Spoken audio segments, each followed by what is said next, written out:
And thank you everybody for coming out today. I should start by saying I only get sick when I have already committed to a speech. So apologies for my voice.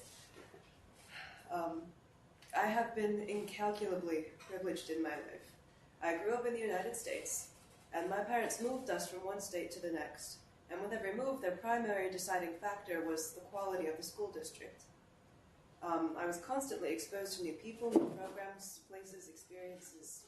I had years of formal musical training which fostered creative growth as well as discipline, and we were always in the best school districts that they could find wherever we went. And when it came time for university, we couldn't pay the tuition fees out of pocket, but my parents' financial stability allowed us, my sisters and myself, to secure loans and attend high-quality universities. To this day, sometimes I forget how exceptional my formal educational training has been. But in retrospect, despite the value of my formal education, I would say that what I learned outside of school played an equally important role in shaping my character and my academic ability today.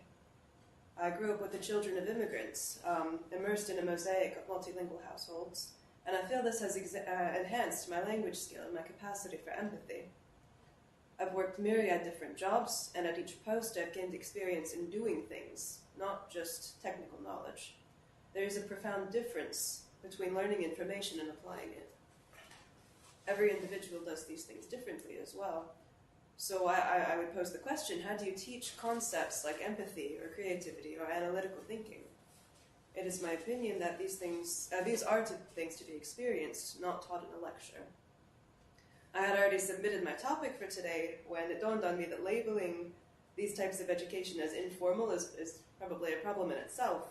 Our language is quite indicative of the way that we think about these things as a society.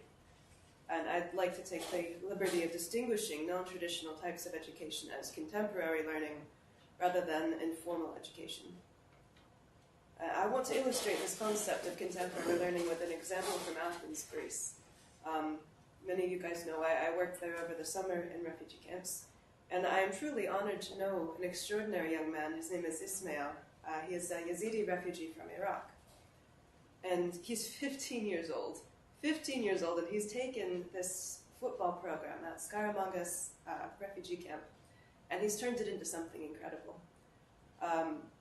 The program is now titled Play for Peace, and it's by refugees for refugees, where refugee teenagers teach and mentor young children that want to learn football. They teach the importance of peace, compassion, cooperation, and team building, while they all enjoy the recreation of football training.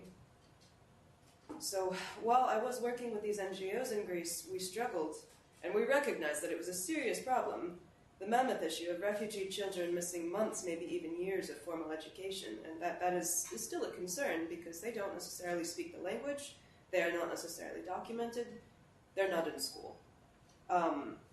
It is young leaders like Ismail that really, truly give me hope for their futures. Because of these role models, the children that they're mentoring, they're not only learning to cope with trauma and hardship, they're turning this negative situation into a learning opportunity. They're teaching each other, they're teaching themselves, they're teaching the community about themselves. Another very important point here, one must not discount the diversity of this group as well. The refugee community at Skaramangas camp is comprised of various ethnic groups from Syria, from Afghanistan, Iraq, among other nations. And these young adults are now overcoming cultural and linguistic barriers together and tackling adversity together. With the cooperative and creative skills that they're learning as well, I would argue that they may have an advantage over their peers as they grow. I expect to see them excel in academia as well as the professional world. And all of these participants in this program, they're gaining real-life practical experience in community development, organization, problem solving as a team. And for as concerned as we had been about their futures, I do have a lot of hope for them. This is, of course, a very dramatic example in a very specific circumstance. But if Ismail and his friends are able to give this gift to the children of Skaramangas, there's no reason we can't provide it for other children elsewhere. Today's focus is how to build a better world. I think this is best achieved by equipping the next generation with freedom of thought. Free thinking is critical thinking, minimizing the burden of bias, and it's imperative for cultivating creativity, tolerance, and egalitarianism. For this idea to blossom, I think a shift is required in our perception regarding contemporary forms of education. That's to include travel, volunteer work, practical traineeships, apprenticeships, cultural experiences, and things that I'm certain I don't know about because I've not had them. So it's not necessarily particular information that we should strive to teach our children, but a mindset and a way of thinking, a toolbox, perhaps, of teaching abilities, learning abilities. Information is instantly accessible to anyone with an internet connection, but the ability to make something out of that information is a dying art.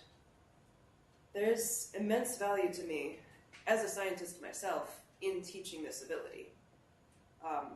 We do try and teach it in the sciences. We do try to highlight the importance of impartiality and thinking outside the box.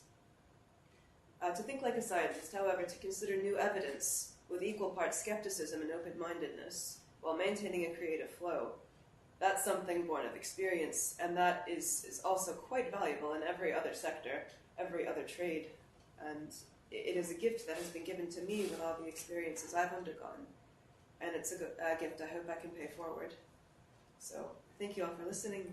And if anybody is interested in Ismail's program, Play for Peace, I can put that up on the Facebook page. Thank you.